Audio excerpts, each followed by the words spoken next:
Pecadores nas mãos de um Deus irado, por Jonathan Edwards.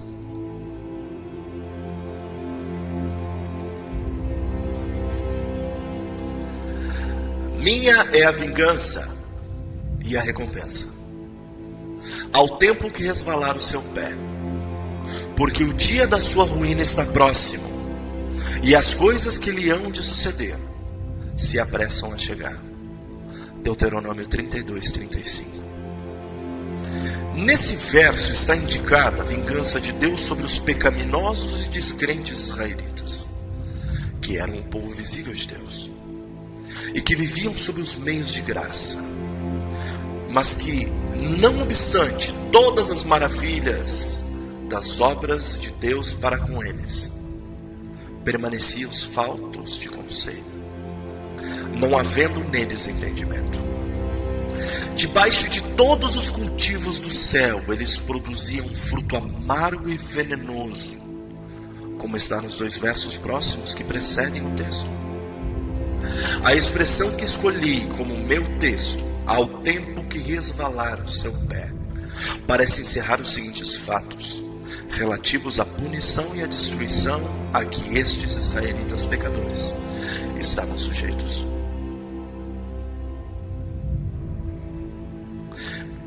Primeiro, que estavam sempre expostos à destruição. Como alguém que se levanta e anda por lugares escorregadios, está sempre exposto à queda. Isto está implícito na forma de destruição que vinha sobre eles, sendo representada por seus pés escorregando, resvalando. O mesmo está expresso no Salmo 73:18. Certamente tu os puseste em lugares escorregadios, tu os lanças em destruição. Segundo, isso implica que eles sempre estiveram expostos a uma repentina e inesperada destruição. Como aquele que anda por locais escorregadios está a cada instante sujeito à queda. Ele não pode prever o momento em que estará de pé ou próximo em que cairá. E quando cai, cai subitamente, sem aviso.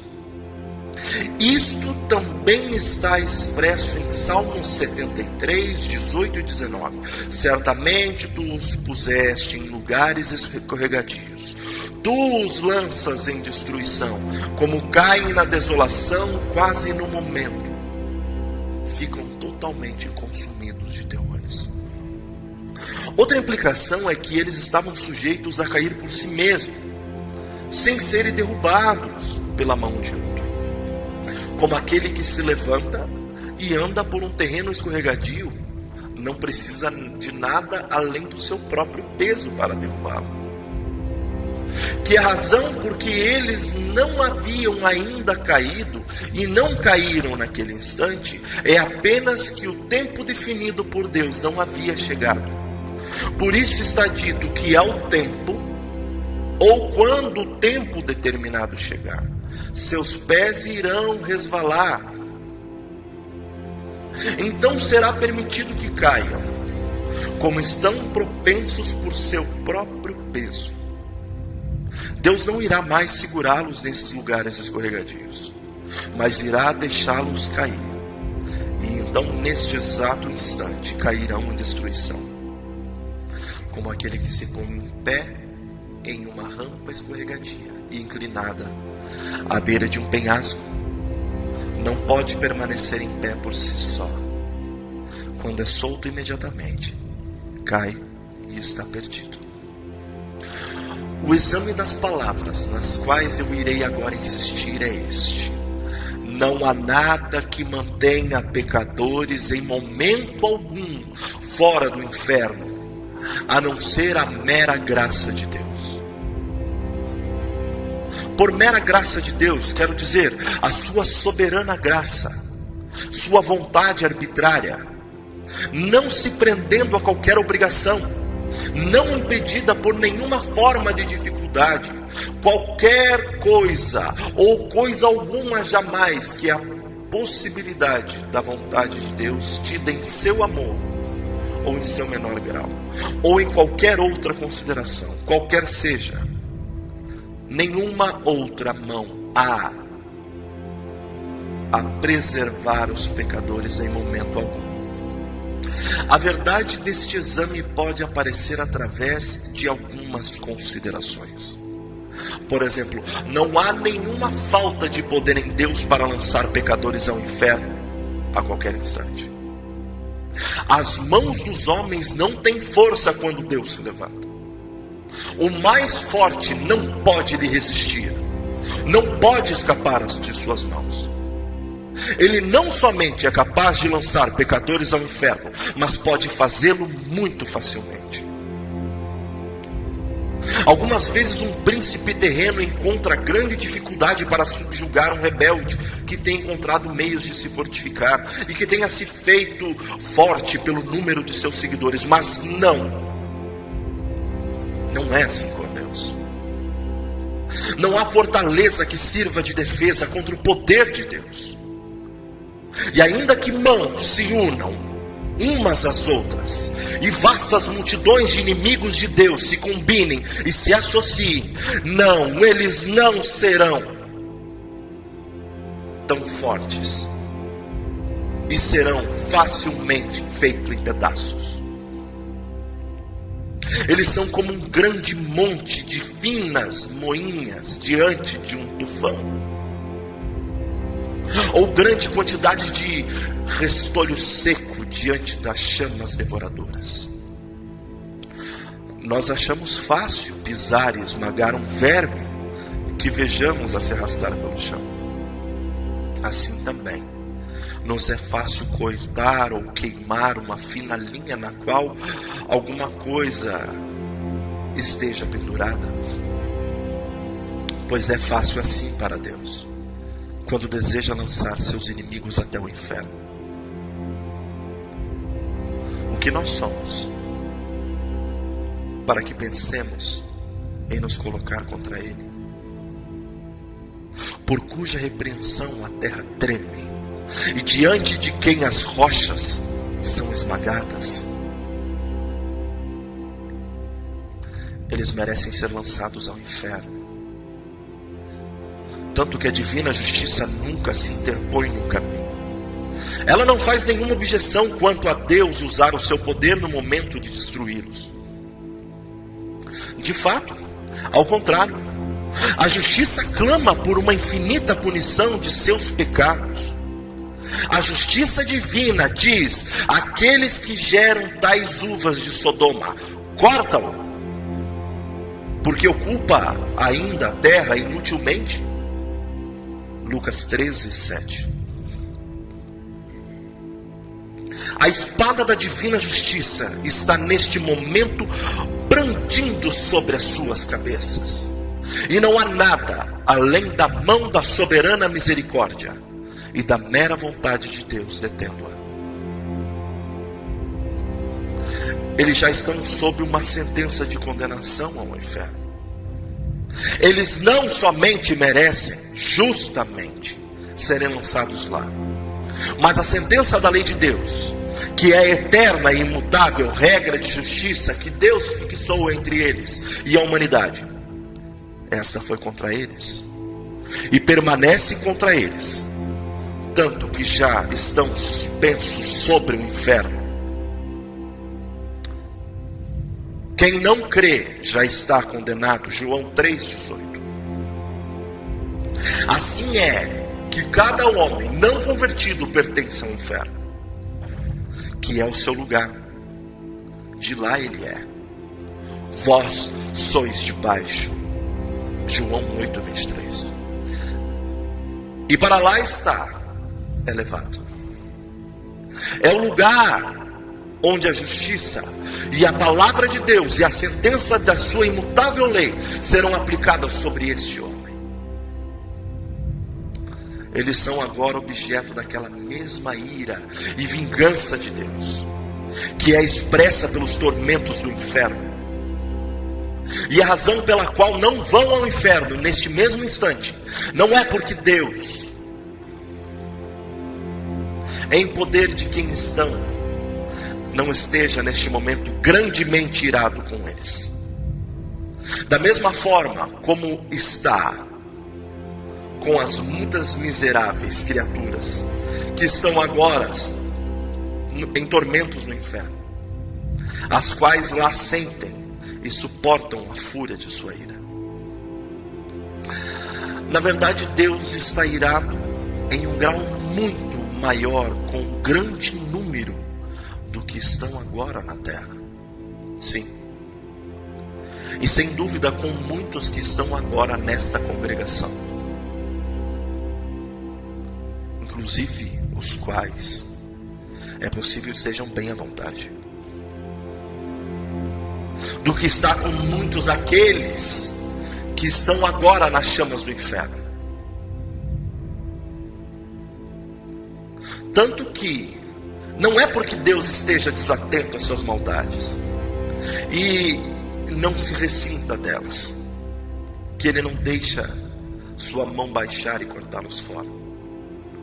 Deus não é de forma alguma como eles próprios, apesar deles o imaginarem como sendo. A ira de Deus queima contra eles. Sua condenação não descansa. O abismo está preparado. O fogo está pronto. A fornalha já está quente, pronta para recebê-los. As chamas estão neste momento intensas e ardentes. A resplandecente espada está afiada e levantada sobre eles. E o abismo tem aberto sua boca abaixo deles. O diabo permanece pronto a cair sobre eles e apanhá-los com seus próprios, no momento em que Deus o permitir. Eles lhe pertencem. Ele tem suas almas em possessão e em seu domínio. As Escrituras os representam como suas posses. Os demônios os assistem. Estão sempre com eles à sua mão direita. Os demônios permanecem aguardando por eles como vorazes leões famintos que veem a sua presa e esperam consegui-la, mas que por enquanto são mantidos afastados. Se Deus retirasse sua mão, pela qual os demônios estão sendo contidos, eles iriam imediatamente voar sobre suas pobres almas. A antiga serpente está escancarada para eles. O inferno abre a sua enorme boca para recebê-los. E se Deus assim o permitisse, seriam rapidamente engolidos e estariam perdidos. Há nas almas dos pecadores princípios diabólicos reinando, os quais num instante queimariam e arderiam no fogo do inferno, não fosse pela restrição de Deus. Existe guardada na própria natureza humana do homem carnal uma fundação para os tormentos do inferno. Existem neles princípios corrompidos em radiante e reinante poder, e em plena possessão deles, que são as sementes do fogo do inferno. Esses princípios estão ativos e são poderosos e extremamente violentos em sua natureza. E se não fosse pela restringente mão de Deus sobre eles, rapidamente se romperiam e se incendiariam. Da mesma forma que estas mesmas corrupções que o mesmo inimigo cria nos corações das almas, em danação no inferno, e produziriam os mesmos tormentos que nela produzem. As almas dos pecadores são comparadas pelas Escrituras a um mar bravo. No momento, Deus restringe sua maldade através de seu imenso poder, como Ele faz com as furiosas ondas do mar turbulento, dizendo: até aqui virás, e não mais adiante. Mas se Deus retirasse esse poder restringente, Ele levaria rapidamente todos consigo. O pecado é a ruína, é a miséria da alma. É destrutivo em sua natureza. E se Deus o deixasse sem a sua restrição, nada mais seria necessário para tomar a alma completamente miserável. A corrupção do coração do homem é sem moderação e não tem limites em sua fúria.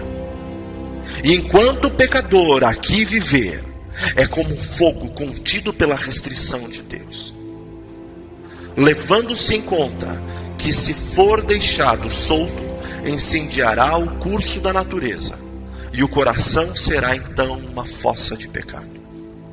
Assim, se o pecado não fosse restringido, imediatamente transformaria a alma em um forno ardente, ou em uma fornalha de fogo e enxofre. Não há segurança para pecadores em momento algum, ainda que não existam meios visíveis de morte à mão.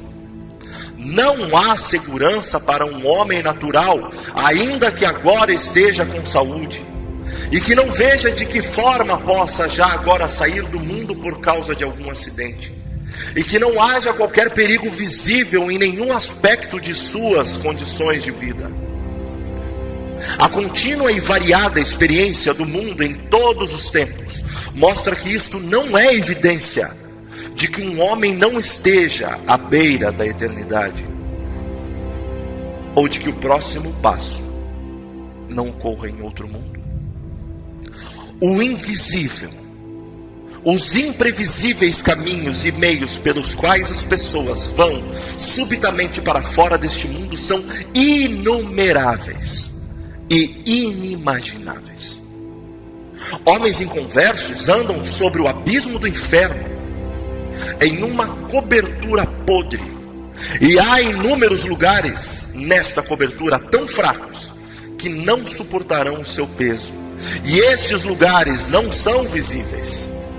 As flechas da morte voam invisíveis mesmo ao meio-dia. A vista mais aguçada não as pode discernir. Deus tem muitos e insondáveis meios de levar pecadores para fora deste mundo e enviá-los ao inferno.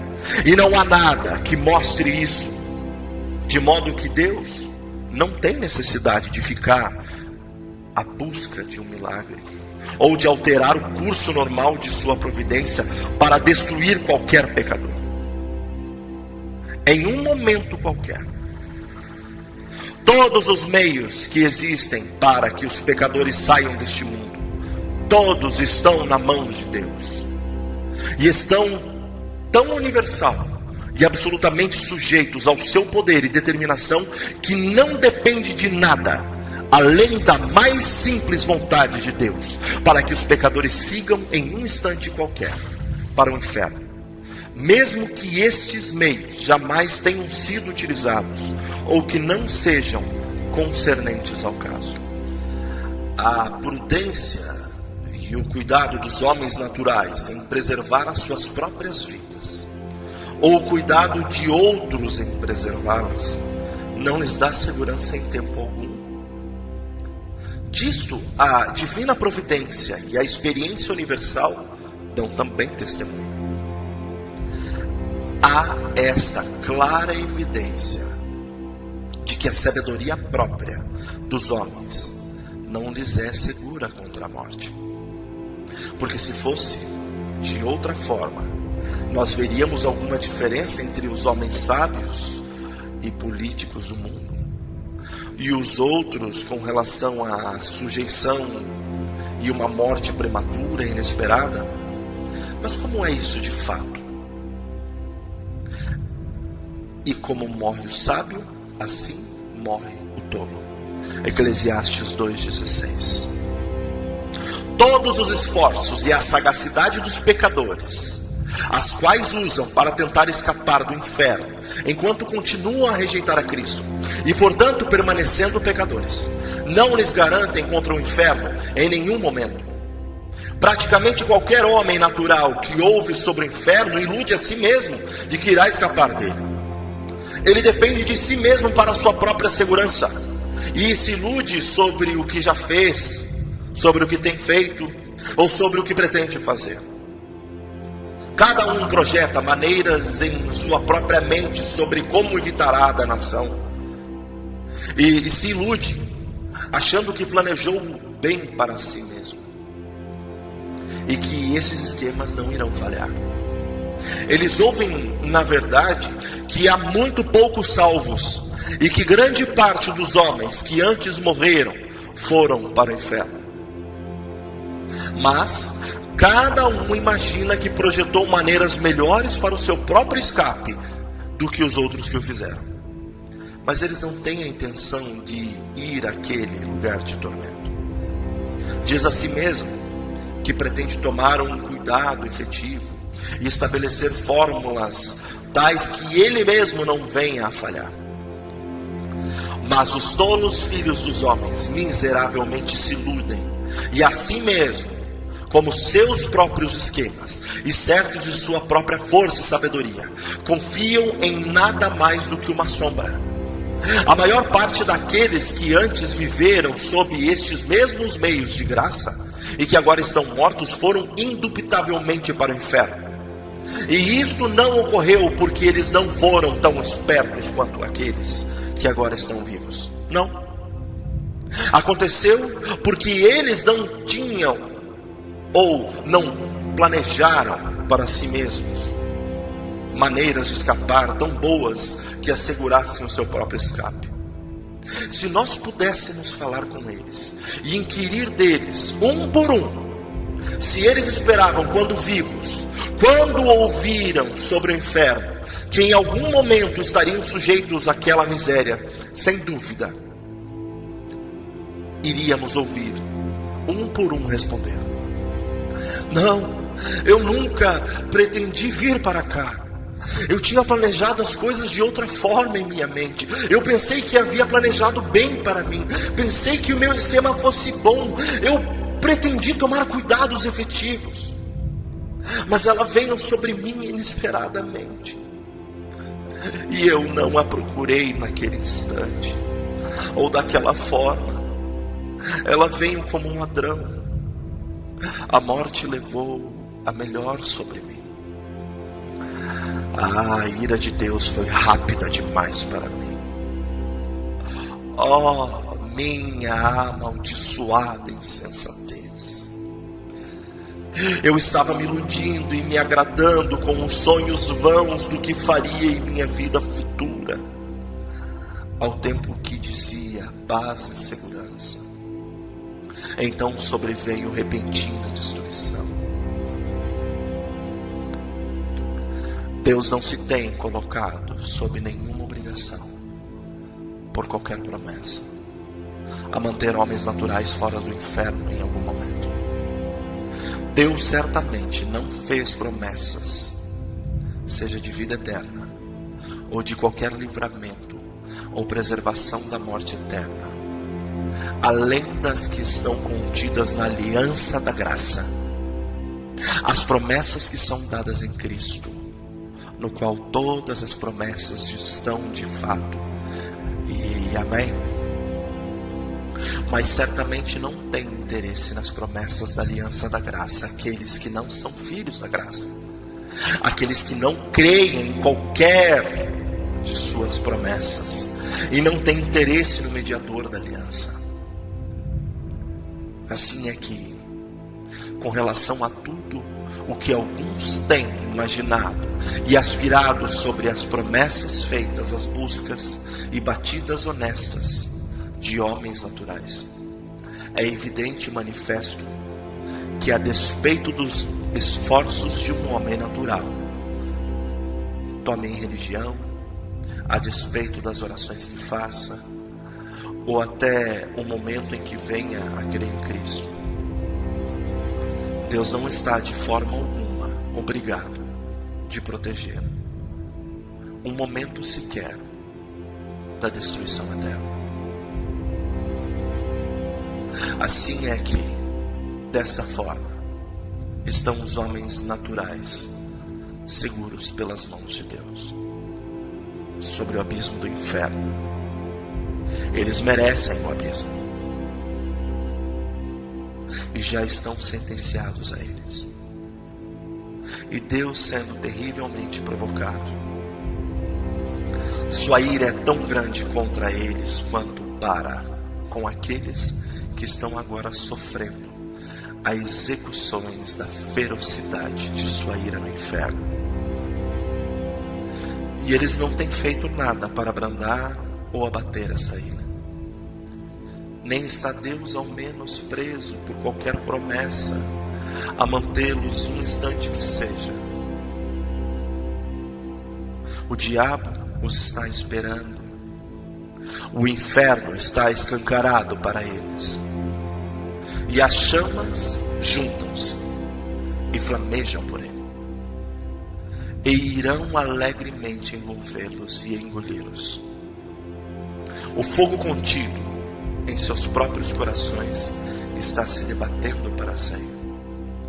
E eles não têm qualquer interesse em um mediador. Não há meios através dos quais alcancem o que lhes pode ser de segurança. Resumindo, os pecadores não têm refúgio, nada que os mantenha. Tudo os que preserva em cada momento é a mera vontade arbitrária e não pactuada, não obrigada, a clemência de um Deus, a clemência de um Deus enfurecido.